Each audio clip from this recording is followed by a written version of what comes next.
Assalamualaikum. Kita berjumpa lagi. Alhamdulillah masih diberikan kesehatan untuk tetap melakukan aktivitas dan mengkaji ilmu-ilmu keislaman yang memang diwajibkan untuk setiap muslim dan muslimah. Dan kita akan membahas suatu tema bahwa ada satu tema yang menarik yang dikaitkan di masa sekarang ini, yaitu tema tentang akidah. Kebutuhan manusia akan akidah. Mengapa manusia membutuhkan akidah? Secara sederhana, pertanyaan itu dapat dijawab bahwa manusia adalah satu jenis makhluk hidup yang berpostur tegak, berdiri, berkulit halus, mempunyai akal pikiran dan akhlak mulia, memiliki kecenderungan naluriah, perasaan jujur atau benar, kata-katanya baik dan lafal bicaranya jelas. Manusia pertama diciptakan Allah dari bahan tanah. Ayat Al-Quran bercerita, "Idz qala rabbuka lil malaikati inni khaliqun basyaram min tinin fa idza sawaituhu wa nafakhtu fihi min ruhi faqa'u lahu sajidin." Artinya, ingatlah ketika Tuhanmu berfirman kepada malaikat, "Sesungguhnya aku akan menciptakan manusia dari tanah.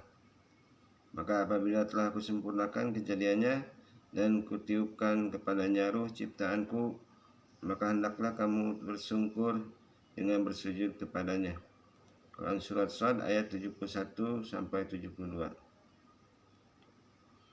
Penciptaan manusia dari tanah dinyatakan pula dalam surat As-Sajdah ayat 7 di bawahnya.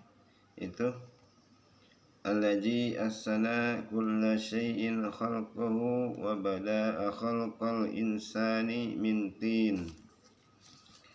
Artinya, yang membuat segala sesuatu yang dia ciptakan sebaik-baiknya dan yang memulai penciptaan manusia dari tanah. Kemudian Allah menciptakan pasangan Adam, yaitu Hawa, sebagaimana firman-Nya dalam surat An-Nisa ayat 1. "Ya ayyuhan nasu taqu rabbakumul ladzi khalaqakum min nafsin wahidatin wa khalaqa minha zawjaha." Artinya, hai sekalian manusia, bertakwalah kepada Tuhanmu yang telah menciptakan kamu dari seorang diri, dan daripadanya Allah menciptakan istrinya. Walau asal mula manusia diciptakan dari tanah, tetapi keturunannya tercipta dari air yang hina. "Inna khalaqnal insana min nutfatin amshajin nabtalihi faja'alnahu sami'an basira." Artinya, sesungguhnya kami telah menciptakan manusia dari setetes mani yang bercampur, yang kami hendak mengujinya dengan perintah dan larangan. Karena itu kami jadikan ia mendengar dan melihat. Quran Surat Al-Insan ayat 2. Setelah Adam tercipta, Allah mengajarinya tentang nama-nama benda. Hal tersebut dijelaskan dalam firman-Nya, "Wa'alamu adamal asma'a kullaha thumma aradahum alal malaikati faqala anbi'uni bi asma'i ha'ula'i in kuntum shadiqin." Artinya, dan dia mengajarkan kepada Adam nama-nama benda-benda seluruhnya, kemudian mengemukakannya kepada para malaikat, lalu berfirman, "Sebutkanlah kepadaku nama benda-benda itu jika kamu memang orang-orang yang benar." Quran Surat Al-Baqarah ayat 31. Surat Ar-Rahman ayat 1-4 juga menyatakan hal yang sama. Ar-Rahman 'allamal Qur'an, khalaqal insan, 'allamahul bayan. Artinya, Tuhan yang Maha Pemurah yang telah mengajarkan Al-Quran. Dia menciptakan manusia, mengajarnya pandai bicara. Manusia yang diciptakan dari tanah dan air yang hina tersebut mani atau sperma, kemudian disempurnakan olehnya menjadi makhluk yang sebaik-baik rupa dan dalam bentuk yang indah. Lalu Allah memerintahkan kepada malaikat untuk patuh kepada Adam sebagaimana dalam firman-Nya berikut, "Idz qala rabbuka lil malaikati inni khaliqum basyarum min tin fa idza sawaituhu wa nafakhtu fihi min ruhi faqa'u lahu sajidin fasajadal malaikatu kulluhum ajma'un ila iblisa istakbara wa kana minal kafirin." Artinya, ingatlah ketika Tuhan berfirman kepada malaikat, sesungguhnya aku akan menciptakan manusia dari tanah. Maka apabila telah kusempurnakan kejadiannya dan kutiupkan kepadanya ruh ciptaanku, maka hendaklah kamu bersungkur dengan tersujud kepadanya. Lalu seluruh malaikat-malaikat itu bersujud semuanya, kecuali iblis. Dia menyombongkan diri dan adalah dia termasuk orang-orang yang kafir. Quran Surat Shad ayat 71 sampai dengan 74.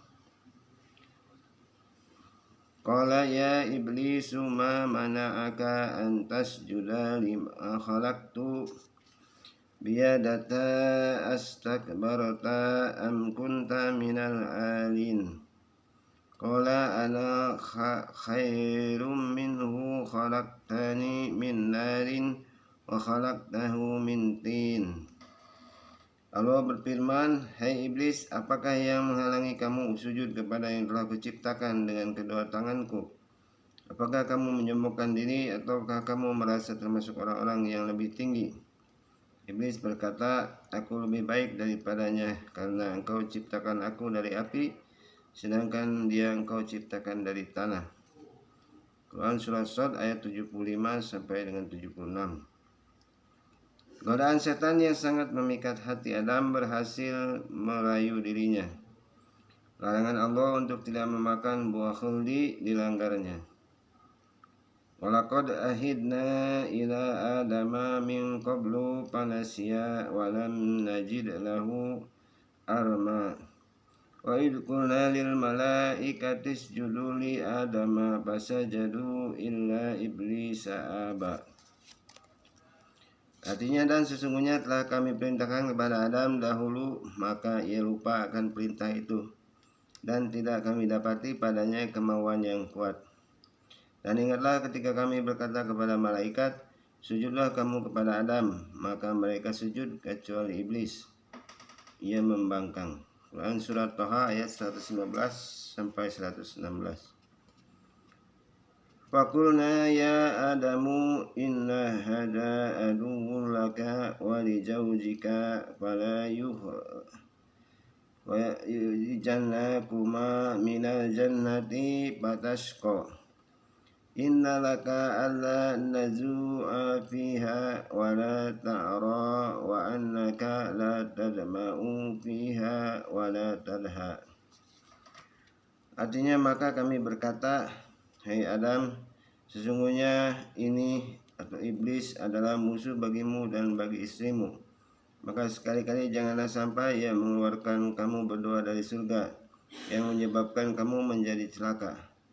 Sesungguhnya kamu tidak akan kelaparan di dalamnya dan tidak akan telanjang. Dan sesungguhnya kamu tidak akan merasa dahaga dan tidak pula akan ditimpa panas matahari di dalamnya." Quran Surat Thaha ayat 117 sampai 119. Fawaswasa ilaihi syaitanu qala ya Adamu hal adulluka ala syajaratil khuldi wa mulkil hayabla. Fa'akala minha fabadat lahuma sawatuhuma wa tawfiqa yahsifani alaihima min warakil jannati wa asa Adamu rabbahu faghawa. Thumma ijtabahu rabbuhu fataba alaihi wa hada. Artinya, kemudian setan membisikkan pikiran jahat kepadanya dengan berkata, "Hai Adam, maukah saya tunjukkan kepadamu pohon huldi dan kerajaan yang tidak akan binasa?" Maka keduanya memakan dari dua buah pohon itu. Lalu nampaklah bagi keduanya aurat-auratnya, dan mulailah keduanya menutupinya dengan daun-daun yang ada di surga. Dan durhakalah Adam kepada Tuhan dan sesatlah ia. Kemudian Tuhannya memilihnya, maka dia menerima taubatnya dan memberinya petunjuk. Quran Surat Toha ayat 120-122. Qala bita minha jami'an ba'dukum li ba'din aduwwu wa imma ya'tiyannakum minni hudan famanittaba'a hudaya fala yadillu wa la yasqa. Artinya Allah berfirman, turunlah kamu berdua dari surga bersama-sama. Sebagian kamu menjadi musuh bagi sebagian yang lain. Maka jika datang kepadamu petunjuk daripadaku, lalu barang siapa yang mengikut petunjukku, ia tidak akan sesat dan tidak akan celaka. Quran Surat Toha ayat 123. Allah dengan segala sifatnya selamanya membuka pintu taubat bagi hamba-hambanya yang telah merasa berdosa dan ingin kembali melakukan perintahnya.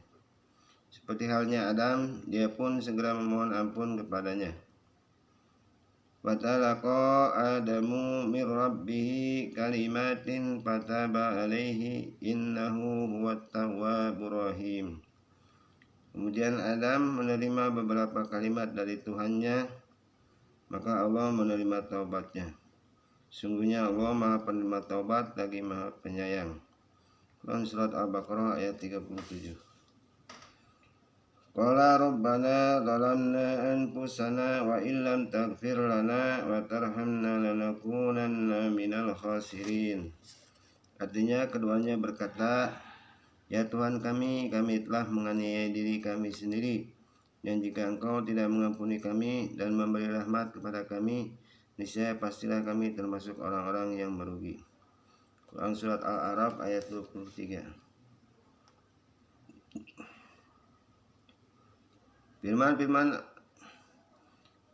Firman-firman Allah tersebut merupakan suatu ketetapan atau kejadian diciptakannya Adam alaihissalam. Penciptaannya langsung dengan tangan Allah, kemudian dia tiupkan ruh ke dalamnya dan memerintahkan malaikat untuk bersujud kepadanya. Kemudian Allah mengajarkan seluruh nama benda dan menempatkannya ke dalam surga. Akan tetapi karena Adam melanggar larangannya, ia tersesat. Adam bersama istrinya Hawa dengan perintah ilahiyah diturunkan ke bumi. Bukti-bukti di atas diriwayatkan juga dalam hadis Rasulullah. Hadis riwayat Muslim menceritakan bahwa malaikat diciptakan dari nur, jin diciptakan dari api, dan Adam diciptakan dari seperti yang disifatkan kepada kalian, yaitu diciptakan dari tanah. Hadis riwayat Bukhari Muslim meriwayatkan bahwa Rasulullah bersabda, orang-orang mukmin berkumpul pada hari kiamat seraya berkata, adakah kalian melihat siapakah gerangan yang memberi syariat atau bantuan hukum di depan Tuhanmu? Maka mereka mendatangi Adam seraya berkata, engkaulah bapa seluruh manusia. Allah menciptakan engkau dengan tangannya, meniupkan ruhnya kepadamu, dan ia memerintahkan malaikat untuk bersujud kepadamu. Dalam hadis riwayat Bukhari Muslim yang lainnya, beliau bersabda, yang artinya Musa berkata kepada Adam, hai Adam, engkau diciptakan dengan tangannya dan meniupkan ruh kepadamu. Lalu engkau sesatkan dirimu, maka dikeluarkan olehnya dari surga. Maka Adam mengeluarkan alasannya kepada Musa, wahai Musa, engkau telah dipilih oleh Allah dengan firman-Nya. Akan tetapi engkau mencelaku atas perbuatan yang telah kulakukan. Ketahuilah bahwa semua itu telah ditakdirkan Allah di atasku sebelum Ia menciptakan langit dan bumi 40 tahun sebelumnya. Sedangkan dalam hadis riwayat Abu Daud, Ahmad dan Tirmizi, Rasulullah bersabda, yang artinya sesungguhnya Allah telah menciptakan Adam dari segenggam yang ia genggam dari seluruh bumi. Ada yang putih, kemerahan, hitam dan sebagainya. Di antara mereka ada yang hidup serba senang maupun susah, dan ada yang jahat dan ada pula yang baik. Berdasarkan keyakinan orang mukmin, hasil perkawinan Adam dan Hawa akan terus berkembang. Allah menciptakan turunan Adam dalam keindahan dan kesempurnaan. Mereka pandai bicara, berakal, dan dijadikan khalifah di atas bumi agar mampu memanfaatkan hidup di dunia dengan sebaik-baiknya. Kemudian Allah mengutus Rasul dan menurunkan kitab-kitabnya sebagai penyempurna, sehingga akan tercapai kebahagiaan hidup di dunia dan di akhirat kelak. Adapun mereka yang tidak beragama atau kafir berkeyakinan berlawanan dengan keyakinan kita. Mereka mengatakan bahwa manusia terjadi dari sebuah sel yang turun dari langit ke bumi, kemudian berubahlah menjadi seekor kera yang buruk. Berjuta-juta tahun kemudian kondisi fisiknya semakin membaik, berubah menyerupai manusia, binatang perantara manusia dan kera. Perubahan bentuk tersebut diikuti oleh perubahan sifat-sifatnya. Keyakinan mereka itu biasa disebut dengan teori evolusi Darwin. Keyakinan yang berdasar pada pemikiran dan pendapat semata. Proses yang terjadi karena seleksi alam secara alami. Maka berlakulah hukum alam, siapa yang kuat menghadapi seleksi alam, dialah yang tetap bertahan. Binatang perantara musnah begitu saja. Sedangkan manusia yang ada seperti sekarang ini adalah mereka yang menang menghadapi seleksi. Sebenarnya kelahiran manusia yang pertama kali berasal dari nutfah laki-laki yang berupa sperma yang bertemu dengan sel telur dari wanita. Keduanya bertemu di dalam rahim wanita. Kemudian sel yang telah terbentuk tersebut berkembang menjadi janin dan akhirnya tercipta manusia yang sempurna. Hal ini dijelaskan dalam Al-Quran. Walaqad khalaqnal insana min sulalatin min tin summa ja'alnahu nutfatan fi qararin makin summa khalaqnan nutfata alaqatan wa khalaqnal alaqata mudghatan wa khalaqnal mudghata idhaman fakasawnal idhama lahman summa ansha'nahu khalqan akhaqa fatabarakallahu ahsanul khaliqin. Artinya, dan sesungguhnya kami telah menciptakan manusia dari suatu saripati berasal dari tanah. Kemudian kami jadikan saripati itu air mani yang disimpan dalam tempat yang kokoh di rahim. Kemudian air mani itu kami jadikan segumpal darah. Lalu segumpal darah itu kami jadikan segumpal daging. Dan segumpal daging itu kami jadikan tulang belulang. Lalu tulang belulang itu kami bungkus dengan daging. Kemudian kami jadikan dia makhluk yang berbentuk lain. Maka maha sucilah Allah pencipta yang paling baik. Quran Surat Al-Mu'minun ayat 12 sampai dengan 14. Sabda Rasulullah pun menjelaskan hal itu, yang artinya, dan sesungguhnya setiap orang di antara kalian dipertemukan penciptaannya di perut ibunya 40 hari sebagai nutfah, lalu menjadi alaqah selama itu pula, kemudian menjadi mudghah selama itu juga, dan datanglah malaikat kepadanya meniupkan ruh, kemudian diperintahkan untuk menuliskan 4 kata, rizki, ajal, amal, dan melarat atau bahagianya. Manusia tidak akan tercipta apabila tidak ada pertemuan antara air mani pria dengan sel telur wanita. Keduanya sama-sama mempunyai peran yang penting. Akan tetapi dalam setiap penciptaan ada salah satu yang lebih dominan dari yang lain, sebagaimana yang diriwayatkan oleh Bukhari Muslim. Ketika Rasulullah ditanya, bagaimana bisa terjadi rupa yang sama antara orang tua dengan anaknya? Beliau bersabda, bila air laki-laki mendahului air wanita, maka rupa anak menyerupai ayahnya. Dan bila air wanita mendahului air laki-laki, maka rupa ibu terbawa pada anaknya. Biji kurma yang terbuang di atas tanah tanpa sengaja membelah dan tumbuh batang yang hijau. Kemudian berangsur-angsur berkembang menjadi sebatang pohon kurma yang berbuah dan mendatangkan rezeki bagi manusia. Sama halnya manusia, binatang, dan tumbuhan yang lain. Semuanya berkembang secara permanen atau tetap sesuai sunnah atau hukum dari Allah Ta'ala. Berlaku menurut ketentuan, takdir, dan kehendaknya. Sementara semuanya berjalan menurut sunnahnya, Allah menurunkan mukjizat kepada manusia-manusia pilihannya. Hal itu ditakdirkan semata-mata merupakan bukti kebenarannya. Salah satu bukti tersebut adalah penciptaan Isa alaihissalam. Walaupun ia dilahirkan sebagaimana proses kelahiran anak Adam yang lain yang telah diterangkan dalam ayat berikut, Inna masala Isa indallahi kamathali Adama khalaqahu min turabin thumma qala lahu kun fayakun. Artinya sesungguhnya penciptaan Isa di sisi Allah adalah seperti penciptaan Adam. Allah menciptakan Adam dari tanah, kemudian Allah berfirman kepadanya, jadilah seorang manusia, maka jadilah dia. Quran Surat Ali Imran ayat 59. Akan tetapi Isa dapat berbicara ketika masih dalam buayan. Hal itu tentu saja menyimpang dari sunnah Allah yang berlaku. Manusia baru dapat berbicara setelah melalui periode perkembangan lebih 1 tahun. Itu pun belum tentu sempurna. Mukjizat lain misalnya selamatnya Ibrahim dari kobaran api. Padahal badan manusia mana yang tidak hangus bila dilemparkan ke dalam kobaran api yang menyala-nyala. Akan tetapi kalau Allah berkehendak, sesuatu yang tidak mungkin terjadi pun akan terwujud.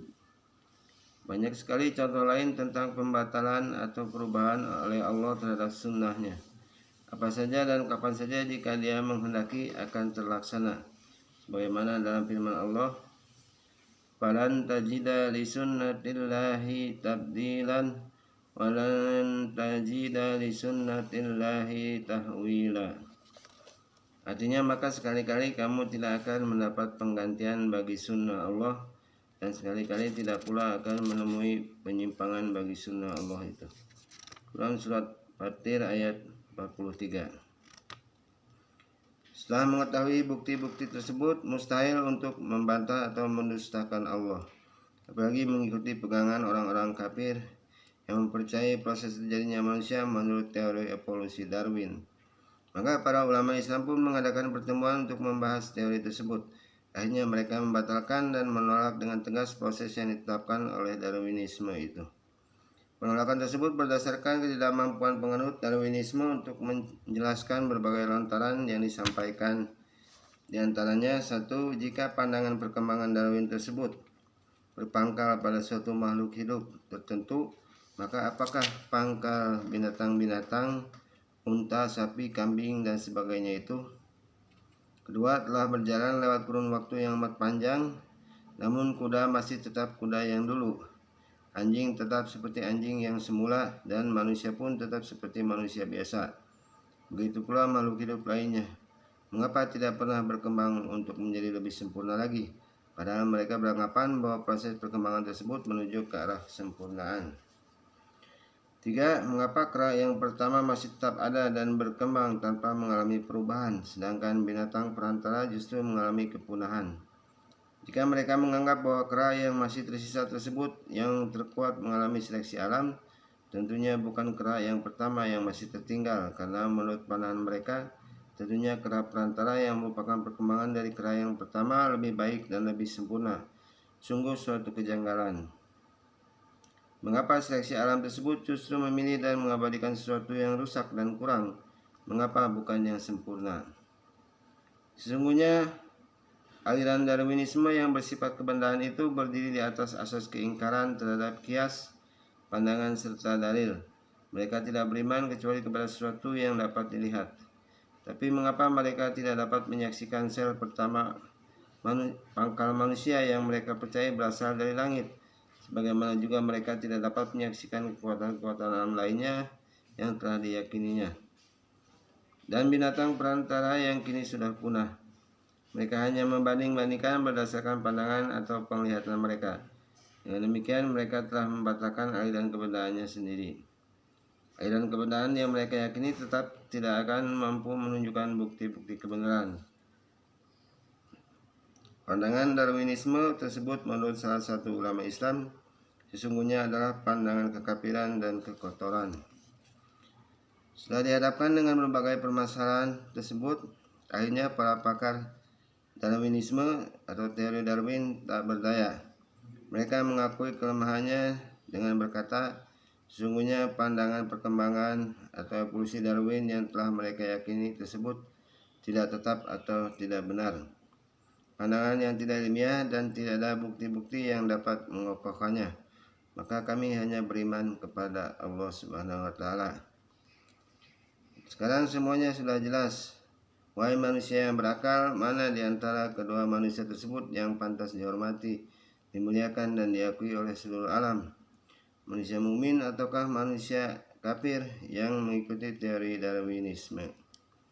Sungguhnya mereka yang menganggap kebenaran teori Darwin adalah mereka yang telah terhempas dari akal, menyimpang dari kebenaran, dan telah memutarbalikkan fitrah manusia.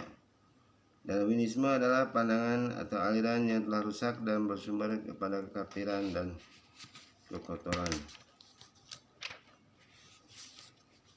Demikian itu mengapa kita membutuhkan akidah dalam kehidupan kita. Itu adalah agar kita mempunyai pandangan yang benar tentang kehidupan dan bagaimana menjalaninya sesuai dengan keridhaan pencipta alam semesta Allah Subhanahu wa taala. Mudah-mudahan bermanfaat. Wassalamualaikum warahmatullahi wabarakatuh.